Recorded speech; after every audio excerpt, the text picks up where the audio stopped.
तो हमारे चैनल की एक बिल्कुल ही नई वीडियो के अंदर आप सभी का स्वागत है। आज हम जिस मूवी के बारे में बात करने वाले हैं उस मूवी का नाम है बेबी जॉन। और ये बेबी जॉन मूवी इंडिया में कल ही रिलीज हुई है। और इस मूवी को लेकर खास बात तो ये है कि ये मूवी एक्टर वरुण धवन के करियर की अब तक की सबसे बड़ी मूवी है। इसके साथ ही इस मूवी को जिन्होंने डायरेक्ट किया है वो इससे पहले भी शाहरुख खान की जवान जैसी काफी बड़ी मूवीज को डायरेक्ट कर चुके हैं। और इसीलिए आज की इस वीडियो के अंदर मैं इस मूवी की पूरी स्टोरी को आप सभी के लिए एक्सप्लेन करने वाला हूँ, ताकि आप सब घर बैठे इस पूरी मूवी की स्टोरी को जानकर एंजॉय कर सकें। सो इसी बात पे जल्दी से वीडियो को लाइक कर दीजिए और कमेंट्स के अंदर गुड, वेरी गुड या फिर बेबी जॉन लिख दीजिए। और ये सब इसीलिए ताकि हमें पता चल सके कि आप सबको मूवी की स्टोरी पसंद आई है। बाकी जिन्होंने चैनल को सब्सक्राइब नहीं कर रखा है वो सब जल्दी से चैनल को भी सब्सक्राइब कर लें। और हमारे चैनल की वीडियोस को टाइम से देखने के लिए सब्सक्राइब बटन के बगल के बेल आइकन को भी ऑल पर सेट कर लीजिए। तो फिर आइए अब हम बिना किसी देरी के आज की इस कमाल की वीडियो को स्टार्ट करते हैं।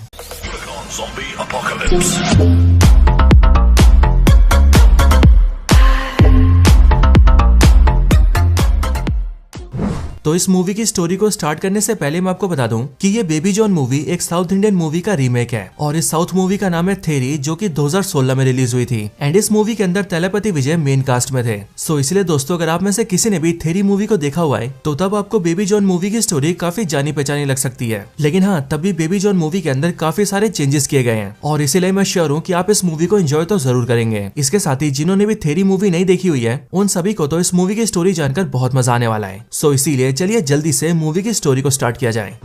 तो इस मूवी की स्टार्टिंग होती है मुंबई शहर के एक डॉकयार्ड से, जहां पर हम ये देखते हैं कि एक बड़े से शिप के अंदर से कई सारे कंटेनर्स को उतारा जाता है और ट्रक्स की हेल्प से उन सारे कंटेनर्स को एक सेफ जगह पर ले जाया जाता है। लेकिन जब कई सारे आदमी इस जगह पर आकर इन सारे कंटेनर्स को ओपन करते हैं तब हमें पता लगता है कि इन सारे कंटेनर्स में जवान लड़कियां होती हैं। और इसीलिए यहाँ से हमें ये पता लग जाता है कि यहाँ पर ये जो सारे लोग हैं ये सभी मिलकर ह्यूमन ट्रैफिकिंग करते हैं और अपने फायदे के लिए जवान गर्ल्स को सप्लाई करते हैं। लेकिन दोस्तों, यहीं पर हम ये देखते हैं कि एक पुलिस ऑफिसर यहाँ पर छापा मारता है और वो यहाँ के सारे गुंडों को पकड़ लेता है। लेकिन जैसे ये पुलिस ऑफिसर यहाँ के सारे लोगों को अरेस्ट करता है वैसे उसी टाइम पर उस पुलिस ऑफिसर को एक वीडियो कॉल आता है और उस वीडियो कॉल को उठाने पर उसे पता लगता है कि जिस गैंग के लोगों को उसने यहाँ पर अरेस्ट करा है उसके कुछ लोगों ने उसकी बेटी को किडनैप कर लिया है एंड वो लोग इस टाइम पर उसकी बेटी को जान से मारने वाले हैं। अब ये चीज देखकर वो पुलिस ऑफिसर काफी ज्यादा डर जाता है। लेकिन फिर उसी टाइम पर उसने जिन लोगों को पकड़ा होता है उन्हीं में से एक छोटी हाइट का आदमी सामने आता है एंड हमें भी ये पता लगता है कि वो आदमी और कोई नहीं बल्कि एक्टर जाफर सादिक है। और इस एक्टर को आप सभी ने इससे पहले विक्रम जैसी मूवीज के अंदर देखा होगा। और सामने आकर ये पुलिस ऑफिसर से कहता है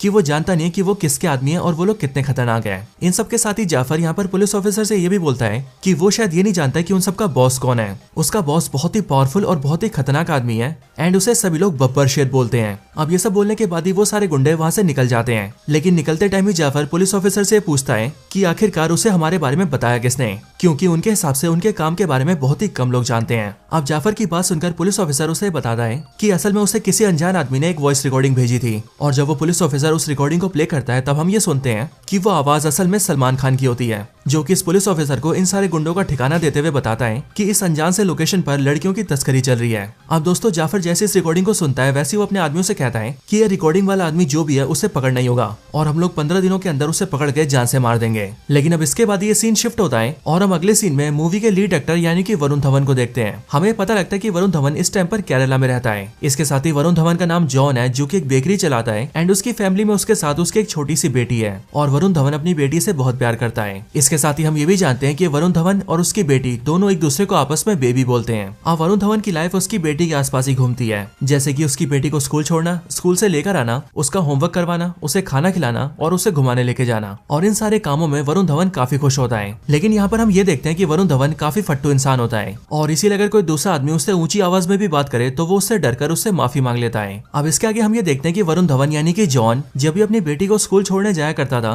तब वो अक्सर उसे छोड़ने में लेट हो जाया करता था। और इसी वजह से जॉन की बेटी की जो क्लास टीचर थी वो हमेशा ही जॉन को स्पॉट किया करती थी और उसे नोटिस करने लगी थी। और इसीलिए वो टीचर धीरे धीरे करके जॉन को पसंद करने लगती है। अब दोस्तों, मैं आपको बता दूं कि ये जो टीचर है वो भी साउथ की एक काफी बड़ी एक्ट्रेस है जिनका नाम है वमिका और इन्होंने साउथ मूवीज में और बॉलीवुड में काफी काम किया है। अब दोस्तों, इसके आगे हम ये देखते हैं कि जो बच्ची की टीचर होती है वो अक्सर जॉन के बेकरी में भी आती है और इसीलिए टीचर की जॉन से भी काफी अच्छी बातचीत हो जाती है। अब इसके बाद ही वो लोग एक दिन बाहर मिलने का प्लान करते हैं, जिसके लिए वो तीनों एक चर्च के पास आते हैं। लेकिन दोस्तों, इसी टाइम पर हम ये भी तभी देखते हैं कि वो सारी लड़कियां जिन्हें सप्लाई के लिए पकड़ा गया होता है, उन्हीं में से एक लड़की भाग जाती है और वो भागकर सीधा इसी चर्च के पास आती है, यानी कि जॉन और टीचर के पास। और इसीलिए जब वो टीचर उसे देखती है तब वो जॉन को बिना बताए उस लड़की को जॉन की गाड़ी में छुपा देती है एंड फिर वो जॉन से खुद को पुलिस स्टेशन छोड़ने के लिए कहती है। इसके बाद ही जब जॉन अपनी गाड़ी को ड्राइव करके टीचर को पुलिस स्टेशन तक लेके जाता है, तभी टीचर जॉन की गाड़ी के पीछे से उस लड़की को बाहर निकालती है और उसे लेकर पुलिस स्टेशन जाती है, ताकि उस लड़की के साथ जो भी गलत हुआ है उस बारे में वो लोग पुलिस में कंप्लेन कर सके। अब टीचर और उस लड़की के साथ साथ जॉन की बेटी यानी कि बेबी भी पुलिस स्टेशन में घुस जाती है, जिस वजह से जॉन अपनी बेटी को पकड़ने के लिए पीछे से भागता है। लेकिन दोस्तों यहाँ पर हम ये नोटिस करते हैं कि जॉन पुलिस स्टेशन के अंदर आते टाइम काफी ज्यादा घबराता है और हमें देखकर ऐसा लगता है कि जॉन का पुलिस स्टेशन से या फिर पुलिस से काफी पुराना नाता है। लेकिन अब दोस्तों जैसे ये सारे लोग पुलिस स्टेशन के अंदर आते हैं और पुलिस ऑफिसर के सामने अपनी कंप्लेन लिखवाते हैं, तब हम ये देखते हैं कि इस पुलिस थाने में वही पुलिस ऑफिसर होता है जिसने कि इससे पहले इन सारी लड़कियों को सप्लाई करने वाले गैंग को पकड़ा होता है। लेकिन अगर आपको याद हो तो उस गैंग ने इसकी बेटी को किडनैप कर लिया है और इसलिए दोस्तों इस टाइम पर ये उसी गैंग के लिए काम कर रहा है। अब कंप्लेन करने के बाद जैसे लोग अपने घर जाते हैं, वैसे हम ये देखते हैं कि ये पुलिस ऑफिसर सीधा जाफर और सारे गैंग वालों को खबर दे देता है और वो उन सभी को जॉन का नाम और पता दे देता है एंड उनसे कहता है कि इसी आदमी ने तुम्हारी कंप्लेन करवाई है। अब खबर मिलने के बाद ही हम ये देखते हैं कि गैंग से जाफर और काफी सारे लोग सीधा जॉन के घर जाते हैं और वो लोग जॉन को घर से बाहर बुलाकर उसे पीटने लगते हैं। अब इसी टाइम पर वो पुलिस ऑफिसर भी जॉन के घर आता है और यहाँ पर आने के बाद ही जाफर उसे उसकी बेटी लौटा देता है एंड वो उस पुलिस वाले से कहता है कि तूने अपना काम पूरा किया, अब तू यहाँ से निकल जा। लेकिन दोस्तों यहाँ पर हमें पता लगता है कि ये जो पुलिस ऑफिसर है वो जॉन को जानता होता है, यानी कि वो जॉन की बैक स्टोरी से जुड़ा होता है और इसलिए दोस्तों ये पुलिस वाला यहाँ पर जाफर और उसके सारे आदमियों को ये बताता है कि इस आदमी का नाम जॉन नहीं है बल्कि इसका असली नाम सत्य वर्मा है और ये सत्य वर्मा एक आईपीएस ऑफिसर था जो कि मुंबई शहर में एज डीएसपी काम करता था और ये जो डीएसपी सत्य वर्मा है ये बुरे लोगों के लिए एक हैवान है, इसीलिए अगर तुम लोगों ने इसे परेशान किया तो ये तुम सबको जान से मार देगा। अब दोस्तों ये पुलिस ऑफिसर जैसे ये सब बोलता है वैसे हम भी ये देखते हैं कि वरुण धवन यानी कि जॉन जो कि कुछ टाइम पहले तक मार खा रहा होता है, वो अब अपने असली रूप में आता है और वो इन सारे गुंडों को एक एक करके पीटने लगता है और फिर देखते देखते वो उन सारे गुंडों को जान से मारकर ठिकाने लगा देता है। अब इसके बाद ही दोस्तों कहानी 6 साल पास्ट में जाती है और 6 साल पहले हमें दिखाया जाता है कि आखिरकार जॉन यानी कि सत्य वर्मा है कौन। अब 6 साल पहले की कहानी के अंदर हम मुंबई शहर में ये देखते हैं कि यहाँ पर सत्य वर्मा एक डीसीपी है यानी कि डेप्यूटी कमिश्नर ऑफ पुलिस और एज एन आईपीएस ऑफिसर ये मुंबई शहर में अपॉइंटेड है एंड ये सत्य वर्मा एक बहुत ही बहादुर और पावरफुल पुलिस ऑफिसर है। सत्य वर्मा ने मुंबई शहर से सारे क्राइम को साफ कर रखा है, यहाँ तक कि डीसीपी सत्य वर्मा इतना ज्यादा फेमस है कि मुंबई की सारी पब्लिक उसे जानती भी है। अब यहीं पर हम ये देखते हैं कि गवर्नमेंट स्कूल के अंदर कई सारे गुंडे घुसकर दारू पीने लगते हैं और वो स्कूल के बच्चों को वहाँ पर पढ़ने नहीं देते हैं और जो भी उन सबसे वहाँ से निकलने के लिए कहता है वो गुंडे उन सबको पीटते भी हैं। यहाँ तक कि जब एक पुलिस ऑफिसर भी उन्हें भगाने आता है तब वो उस पुलिस ऑफिसर का भी सर फाड़ देते हैं और फिर इसीलिए यहाँ पर बुलाया जाता है सत्य वर्मा को, जो कि इस स्कूल में जैसे आता है वैसे वो सारे गुंडों को पीटता है और उन सबको वहाँ से डरा धमका के भगा देता है और इसीलिए ये देखकर न सिर्फ पब्लिक खुश होती है बल्कि इस स्कूल के बच्चे भी बहुत ज्यादा खुश होते हैं। आगे हम डीसीपी सत्य वर्मा की फैमिली से मिलते हैं जहाँ पर हमें पता लगता है कि सत्य वर्मा की फैमिली में उसके साथ उसकी मदर भी है एंड वो दोनों आपस में काफी खुश हैं। अब एक दिन सत्य वर्मा अपनी मदर के साथ अपनी गाड़ी को ड्राइव करते हुए जा रहा होता है, लेकिन तभी रास्ते में वो कुछ बच्चों को देखता है जो कि भीख मांग रहे होते हैं एंड वहाँ पर उसे पता लगता है कि कुछ ऐसे आदमी हैं जो कि छोटे बच्चों को पकड़कर उन्हें अपाहिज करते हैं एंड उनसे भीख मंगवाते हैं। इस बात को जानते ही सत्य वर्मा उन सारे गुंडों की पिटाई करता है एंड देन उन सबका इलाज करवाने के लिए उन्हें हॉस्पिटल में लेके आता है। अब इसी हॉस्पिटल में एंट्री होती है हमारी मूवी की हीरोइन की, जो की है साउथ की एक्ट्रेस कीर्ति और इनका इस मूवी के अंदर मीरा नाम होता है जो की एक डॉक्टर होती है। ये डॉक्टर मीरा इन सारे गुंडों का इलाज करती है एंड वो इस बात को देखकर बहुत ज्यादा गुस्सा हो जाती है कि किसने इन सबको इतनी बुरी तरह से मारा है और जब उसे पता लगता है कि इन सबको सत्य वर्मा ने मारा है तब वो उसे डांटने लगती है। लेकिन जब सत्य वर्मा उसे ये बताता है कि उसने उन गुंडों को इसीलिए मारा है क्योंकि वो सभी छोटे बच्चों को अपाहिज करके उससे भीख मंगवाते हैं और जब मीरा ये जानती है तब वो सत्य वर्मा से काफी इंप्रेस होती है और वो सत्य वर्मा को पसंद करने लगती है। इसके बाद ही सत्य वर्मा और मीरा दोनों आपस में मिलने लगते हैं और उन्हें एक दूसरे से प्यार हो जाता है और फिर इसीलिए वो लोग एक दूसरे की फैमिली से मिलते हैं और ये फैसला करते हैं कि वो लोग एक दूसरे से शादी करेंगे। लेकिन दोस्तों यहीं पर ये सीन शिफ्ट होता है और हमें एक दूसरा कैरेक्टर दिखाया जाता है और ये वही कैरेक्टर है जिसका नाम बब्बर शेर है एंड इसे मूवी के अंदर प्ले किया है एक्टर जैकी श्रॉफ ने। अब दोस्तों जैकी श्रॉफ यानी कि बब्बर शेर इस पूरी मूवी का मेन विलन है जो कि बहुत से गलत काम करता है और जो लड़कियों की तस्करी करके उनका सप्लाई करने वाला काम है वो सारा काम भी बब्बर शेर ही करवाता है। ये बब्बर शेर इतना ज्यादा पावरफुल होता है कि मुंबई शहर के जो बड़े बड़े एमपीज, एमएलएज और इवन मिनिस्टर्स भी होते हैं वो सब इसके घर आकर इसे सलाम मारते हैं एंड इसके पास इतना ज्यादा पैसा और पावर होती है कि ये पूरे मुंबई शहर की सरकार को अपनी जेब में रखता है। अब इसके आगे हम ये देखते हैं कि ये जो बब्बर शेर होता है इसका एक बेटा भी होता है, लेकिन इसका बेटा बहुत ही ज्यादा अय्याश होता है जिसे सिर्फ दारू पीना, घूमना फिरना और लड़ाई झगड़ा करना पसंद होता है। अब एक दिन ये जो बब्बर शेर का बेटा होता है ये अय्याशी करने के लिए अपने कई सारे दोस्तों के साथ मिलकर एक स्कूल की बच्ची को किडनैप कर लेता है और उसे अपनी गाड़ी में उठाकर अपने साथ ले जाता है। इधर दूसरी तरफ हम ये देखते हैं कि जब वो स्कूल की बच्ची गायब होती है तब उसके पेरेंट्स को ये जानकर बहुत ही ज्यादा धक्का लगता है और इसलिए जब वो लोग ज्यादा परेशान हो जाते हैं तब वो सीधा पुलिस में कंप्लेन करते हैं, जहाँ पहुंचकर उनकी मुलाकात डीसीपी सत्य वर्मा से होती है। वो लोग डीसीपी सत्य वर्मा को ये बताते हैं कि उनकी उनकी बेटी 10th क्लास में थी, लेकिन जब वो स्कूल से आ रही थी तब वो घर ही नहीं पहुंची और इसलिए वो लोग ये चाहते हैं कि वो किसी तरह से उनकी बेटी को ढूंढ दे। सत्य वर्मा जैसे इस केस को सुनता है वैसे वो इस केस को अपने हाथों में ले लेता है और फिर वो अपनी पूरी पुलिस टीम के साथ मिलकर इन्वेस्टिगेट करता है और बहुत ही कम टाइम के अंदर इस बात का पता लगा लेता है कि इस टाइम पर उस बच्ची को कहां पर ले जाया गया है। लेकिन दोस्तों जब सत्य वर्मा अपनी टीम के साथ उस बच्ची के पास पहुंचता है तब वो ये देखता है कि वो बच्ची उस टाइम पर उसकी आंखों के सामने जल रही है, क्योंकि जिन्होंने उसे किडनैप किया था उन्होंने उसे जिंदा जला दिया है। ये देखकर वो जल्दी से टीम बुलाता है और एम्बुलेंस को बुलाता है, लेकिन सब लोग मिलकर भी उस बच्ची की जान नहीं बचा पाते हैं। और फिर उसके बाद डॉक्टर से सत्य वर्मा को पता लगता है कि जिन्होंने भी उस बच्ची को किडनैप किया था उन सबने मिलकर इसके साथ रेप किया है, इसके साथ काफी ब्रूटल काम किया है और आखिर में उसे जिंदा जला दिया है। ये सारी बातें सुनकर सत्य वर्मा को बहुत बुरा लगता है और इसीलिए वो केस में तहकीकात करता है एंड इस बात का पता लगा लेता है कि उस बच्ची के साथ ये सब करने वाला और कोई नहीं बल्कि बब्बर शेर का बेटा है। और फिर इसीलिए इस बात को जानते ही एसीपी सत्य वर्मा सीधा बब्बर शेर के घर जाता है ताकि वो बब्बर शेर के बेटे को अरेस्ट कर सके। लेकिन जब वो बब्बर शेर के घर पहुंचता है तब उसे पता लगता है कि बब्बर शेर ने अपने बेटे को एक मिनिस्टर बना दिया है और इसीलिए बब्बर शेर सत्य वर्मा से बोलता है कि तू मेरे बेटे को हाथ भी नहीं लगा सकता है, बल्कि जब मेरा बेटा तेरे सामने आए तो तू उसे सल्यूट करेगा।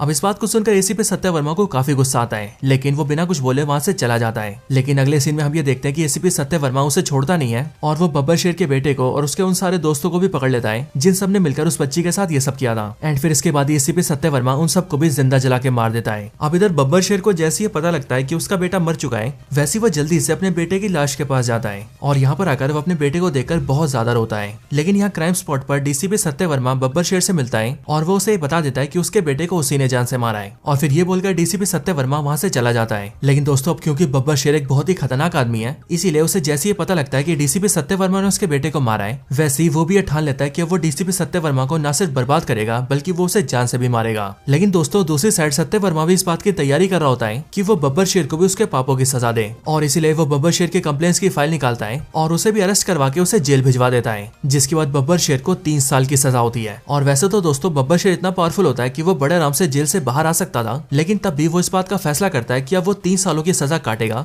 और उसके बाद जेल से बाहर आकर ही अपना बदला लेगा। लेकिन इधर दूसरी साइड डीसीपी सत्य वर्मा अपनी लाइफ में काफी खुश रहने लगता है और इसीलिए वो मीरा से शादी करता है। उनकी एक छोटी सी बेटी भी होती है एंड अब उनका पूरा परिवार काफी खुश होता है। और एक दिन जब उन दोनों की बेटी 2 साल की हो जाती है तब वो उसका बर्थडे भी सेलिब्रेट करते हैं। लेकिन इसी रात को हम ये देखते हैं कि डीसीपी सत्य वर्मा के घर पे अटैक हो जाता है और इस अटैक में कोई डीसीपी सत्य वर्मा की वाइफ पर यानी कि मीरा पर गोलियां चला देता है। इसके बाद हम ये देखते हैं कि बब्बर शेर अपने कई सारे आदमियों के साथ उसके घर में आता है और वो सत्य वर्मा को ये बताता है कि डीसीपी सत्य वर्मा ने उसके बेटे को मारा और उसे 3 साल के लिए जेल भिजवाया और अब इसीलिए वो डीसीपी सत्य वर्मा से अपना बदला लेगा। अब इसके लिए दोस्तों बब्बर शेर डीसीपी सत्य वर्मा को भी 2 गोलियां मारता है और उसके घर में उसकी मदर को देखकर उसे भी गोली से मार देता है। इसके साथ ही वो ये भी देखता है कि सत्य वर्मा की बेटी इस टाइम पर टब में नहा रही है एंड इसीलिए वो टब के नल को खुला छोड़ देता है ताकि वो छोटी सी बच्ची डूबकर मर जाए। और फिर ये सब करने के बाद वो सत्य वर्मा के घर के सारे गैस को ओपन कर देता है ताकि पूरे घर में गैस फैल जाए एंड फिर वो वहां से निकलने से पहले माइक्रोवेव के अंदर एल्यूमिनियम फॉइल डाल देता है ताकि कुछ ही टाइम में माइक्रोवेव के अंदर आग लग जाए और पूरे घर में गैस फैलने की वजह से पूरा घर ब्लास्ट हो जाए। और ये सब करने के बाद बब्बर शेर अपने आदमियों को लेकर उसके घर से निकलकर चला जाता है। लेकिन दोस्तों उसके बाद ही हम ये देखते हैं कि मीरा को थोड़ा सा होश आता है और इसीलिए वो किसी तरह से जल्दी से अपनी बेटी को टब से बाहर निकालकर नीचे आती है। इसके बाद वो अपने पति सत्य वर्मा के पास जाती है और उसे होश में लाकर उससे प्रॉमिस मांगती है कि चाहे जो भी हो जाए उसे जिंदा रहना होगा और अपनी बेटी का ध्यान रखना होगा। और फिर ये बोलने के बाद ही मीरा की भी मौत हो जाती है। इसके बाद दोस्तों सत्य वर्मा किसी तरह से अपनी बेटी को लेकर अपने घर से निकल जाता है, जिसके बाद उसका पूरा घर ब्लास्ट हो जाता है और अब पूरी दुनिया के लिए सत्य वर्मा और उसकी पूरी फैमिली मर चुकी होती है। अब इन सब के बाद सत्य वर्मा ये डिसाइड करता है कि अब वो इन सारी चीजों से और मुंबई शहर से बहुत दूर हो जाएगा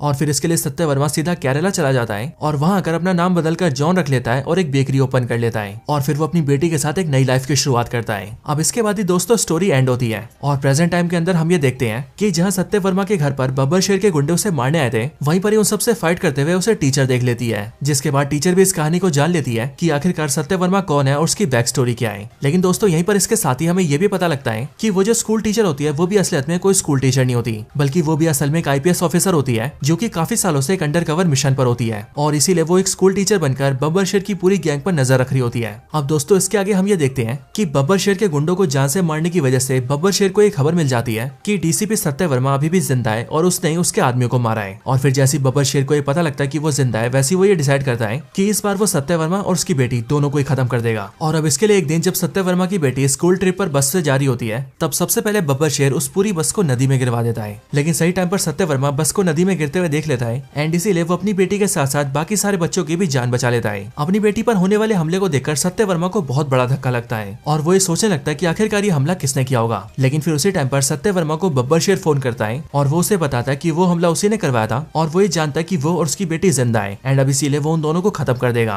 अब इस बात को जानते सत्य वर्मा भी ये डिसाइड करता है कि अब उसके लिए इन सारी चीजों से भागने का और बचने का कोई मतलब नहीं है और अब इसीलिए वो ये फैसला करता है कि अब वो बब्बर शेर के साम्राज्य को मिटाएगा और बब्बर शेर को खत्म करेगा। और फिर इसके लिए सत्य वर्मा अपनी बेटी को टीचर के भरोसे छोड़कर सीधा मुंबई शहर आता है और बब्बर शेर से जुड़े हुए सभी लोगों को जान से मार देता है और इस तरह से वो बब्बर शेर को कमजोर कर देता है। अब बब्बर शेर को जब ये सारी बातें पता लगती है तब वो बहुत ज्यादा बौखला जाता है और इसीलिए वो अपने आदमियों की मदद से सत्य वर्मा की बेटी और टीचर दोनों को किडनैप करवा लेता है और ये खबर सत्य वर्मा को देकर अपने पास बुलाता है। इसके बाद जब सत्य वर्मा बब्बर शेर के पास पहुंचता है तब बब्बर शेर को ऐसा लगता है कि अब वो सत्य वर्मा को मार देगा, लेकिन सत्य वर्मा बड़ी बहादुरी से उसके सारे गुंडों को पीटता है और आखिर में बब्बर शेर को उन सारी लड़कियों के हवाले कर देता है जिन सारी लड़कियों को बब्बर शेर पकड़ के सप्लाई करवाता था एंड फिर वो सारी लड़कियां बब्बर शेर को जान से मार के उससे अपना बदला लेती हैं और फिर इसके साथ ही ये मूवी खत्म हो जाती है। लेकिन मूवी के खत्म होते ही हमें मूवी का पोस्ट कट सीन दिखाया जाता है जहाँ पर अब 2 साल बीत चुके हैं। इस सीन के अंदर हम ये देखते हैं कि 2 साल बाद एक बोट के ऊपर एक ब्रिटिश आदमी कई सारी इंडियन लड़कियों को सप्लाई करके लाया होता है और वो यहाँ पर उन सारी लड़कियों को बेच रहा होता है और इस सीन के जरिए हमें पता लगता है कि ये जो अंग्रेज आदमी है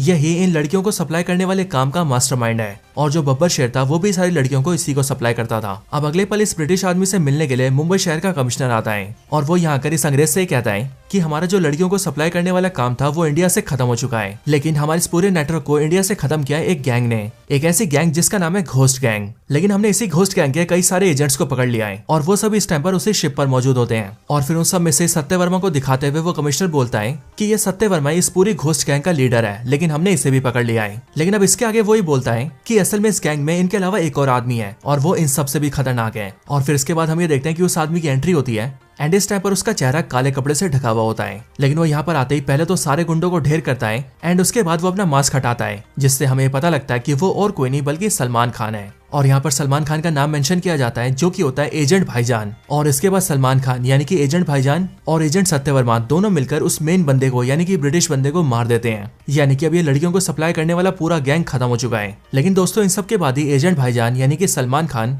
यहाँ पर अपनी मूवी को टीज करता है और हमें पता लगता है कि सलमान खान की अगली मूवी के अंदर वो एजेंट भाईजान बनेंगे और शायद से उनके साथ वरुण धवन भी दिखेंगे और अगर सब कुछ ठीक रहा तो इन सारी मूवीज को सिनेमैटिक यूनिवर्स में भी डाला जाएगा। लेकिन दोस्तों इस सीन के साथ ही ये पूरी मूवी खत्म हो जाती है। सो दोस्तों आप सब मुझे कमेंट्स में बताओ कि आपको मूवी की स्टोरी कैसी लगी, हमारी वीडियो कैसी लगी और आपको मूवी के एंड में सलमान खान की एंट्री कैसी लगी। बाकी वीडियो पसंद आई हो तो वीडियो को लाइक करना, कमेंट्स के अंदर गुड, वेरी गुड या बेबी जॉन जरूर लिखना। जिन्होंने चैनल सब्सक्राइब नहीं करा वो जल्दी से चैनल को सब्सक्राइब कर लेना और ऐसी और कमाल के वीडियोस देखने के लिए हमारे चैनल को भी चेकआउट करना। बाकी मैं मिलता हूँ आपसे ऐसी किसी और बेहतरीन वीडियो में, तब तक के लिए गुड बाय।